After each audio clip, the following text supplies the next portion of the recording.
Alright, gentlemen, welcome to yet another exciting episode of A Walk Through the Park. I have just found a stick, and I'm not relinquishing it because it's awesome. It's a beautiful stick. Anyways, we're going to have to talk about why MAGA is invading Portland, and we're going to have to come back to the bread and butter issue of this channel, which is the fact that politics, not just in America, all over the world, as we've seen recently, for example, in the Czech Republic, is basically high school fads, just high school cliques going at it between each other. So, as you may have heard, Donald Trump has illegally deployed the National Guard in Portland, or he's trying to do it. I don't know. You got people there, you got people over there. It doesn't really matter. And he's also deploying out-of-state National Guard because the Oregon National Guard is refusing to participate. The governor of Oregon is not mobilizing the National Guard to basically run occupation on his own citizens. So, I think the question here is not just why is he doing this. He's doing this because he's trying to erode away American freedom and turn the country into his own personal fiefdom, which he can then cover in plastic, painted gold, and branded Trump. This is a very contemptible goal, and as you may have noticed, I'm against it. But why Portland of all places? So.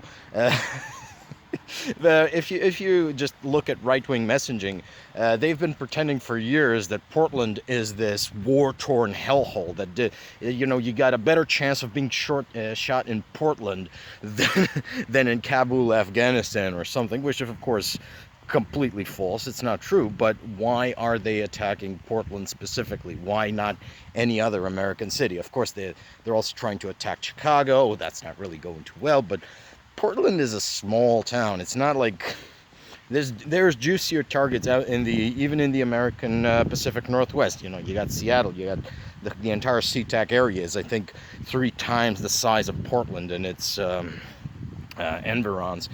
And the reason is actually quite simple. It's because Portland is, for better or worse, the West Coast capital of the global hipster empire. Might even be the most hipster city in the world by percentage of population. And of course, by intensity of hipsterdom, I think it's outdone by Williamsburg, New York, and I guess certain European cities are over there. But in Europe, hipsterdom sort of blends into the general culture of the place, so it's more difficult to measure. Anyways. So, if anyone has ever seen an episode of Portlandia, or even just the skit where they do the "we can pickle that thing," you understand why MAGA is invading Portland. It's because they hate hipsters. And now we're going to get into the reasons why they hate hipsters, and I think it's really just essential to understanding the core dysfunction at the heart of MAGA voters, that they are fundamentally dysfunctional people, not well adjusted to functioning in a modern society, and that they hate hipsters.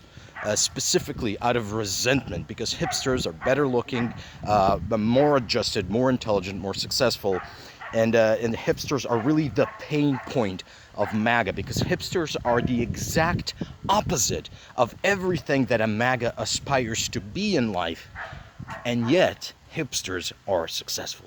Hipsters are fun, they're interesting, they got money, they got families, they got community, right? Which MAGAs don't. They claim to value these things, especially family and community, but they don't have them.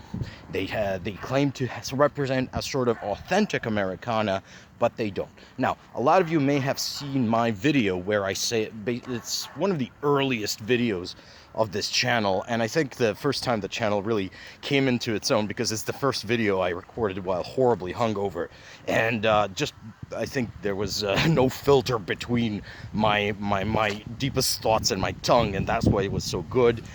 Which is called this video is called MAGA is a high school fad for adults, where I essentially compare MAGA to a high school clique.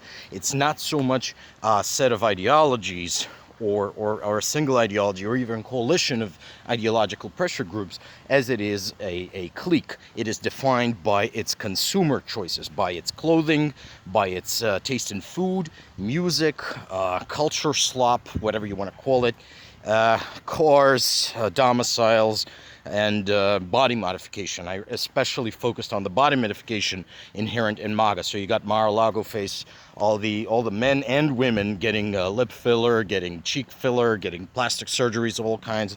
You got the big fake plastic tits that the MAGA women impose upon themselves. You've got J.D. Vance running around in eyeliner in his gender-affirming beard. You got Elon Musk with his jawline surgery, all of that. Now, the big conclusion I drew from that video was that essentially MAGA is a coalition of the people who fell for the corporate psyops. So these are the people who fell for every major American or even foreign. Like, I'm not singling out American dumb fucks in this video, right? You should look at some of the European MAGA types, like the French Rassemblement National voters. That's some nasty customers. Okay, let's switch arms here.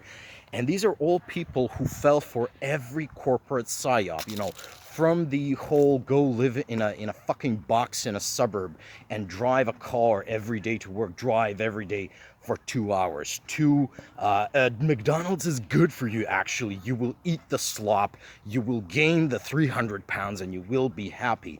To the plastic surgery psyop, this psyop that you should look 20 at 50. You know, you should not find a way to be authentically attractive, to have the dignity and gravitas, and really there's some very attractive women in their 50s, as long as they keep it natural, as long as they try to act and look their age. If you try to look 20, you're just going to butcher yourself. You're going to be disgusting. Now, of course, you're not going to be a bombshell in your 50s, right? But you can be unattractive. This is also true for men. I mean, if there's nothing sadder than a mid-50s man trying to act like he's 23.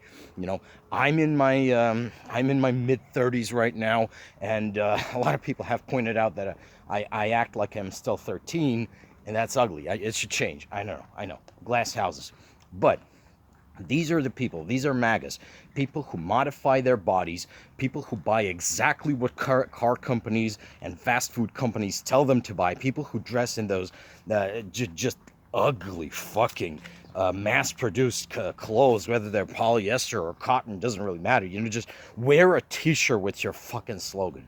So why do they hate hipsters so much? Well, at the essence of hipsterism, people say this a lot, you know, like, hipsterism, yeah, you're making an identity out of consumer choices. Yeah, you're making an identity out of consumer choices. You make a conscious choice not to pick the mainstream, not to pick the corporate, not to pick the thing that the entire society wants you to buy. And the thing I'm, for example, most familiar with is beer. I'm really into craft beer, and you have to understand, like I said, once again, living within your age. When I turned 30, you know, it was 31, 32, doesn't really matter. I started noticing that my body can no longer handle the shit alcohols, and it's kind of been built into it. You know, as a young man, you have less money, so you're gonna buy the cheap alcohols and get your rocks off, right? Get it out of your system. But as you grow older, you cannot drink shit anymore. It destroys your body, but you still want to drink, right? You still want to get drunk, so you start buying better quality. And that's how I got into craft beer, because craft beer is just objectively better than mainstream beer. It's got fewer sulfides. You actually get the alcohol and not the weird shit that they put in, which I don't even know what they do it, right? It's cheaper to produce this slop. There's this thing where basically every European major brewery is owned by Heineken, and they don't really make beer out of barley anymore. What they do is they send concentrate out from the central in Netherlands, and mix that with water, ferment it for 2 weeks, and they call the resulting slop beer. Well, I refuse to drink that fucking shit. You know, I will drink beer that's been made out of barley, locally. No, okay, sometimes I drink imported. Doesn't really matter. And you take that to the ultimate conclusion of, you know what, I'm not going to wear your corporate slop. I'm not going to eat your corporate slop. I'm not going to drive your piece of shit, polluting, disgusting, noisy cars. I'm going to bike, or I'm going to ride in a unicycle, because why the fuck not? Let's have fun. Let's play around. Let's enjoy the abundance we have earned a little bit. Why should I have to live like I'm a corporate wage slave? I'm not gonna wear the fucking Punisher hoodie. I'm going to wear these fine clothes that you see, which I get in vintage stores, right? Why? Because back in the day, people made high quality clothes, and today, when our clothing industry has been taken over by greed goblins, everything is fucking shit.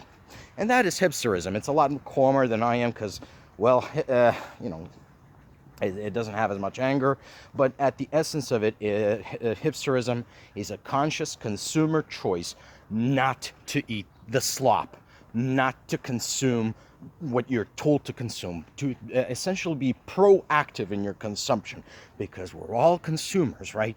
You get up in the morning, you have a cup of coffee, you have breakfast. That's consumption.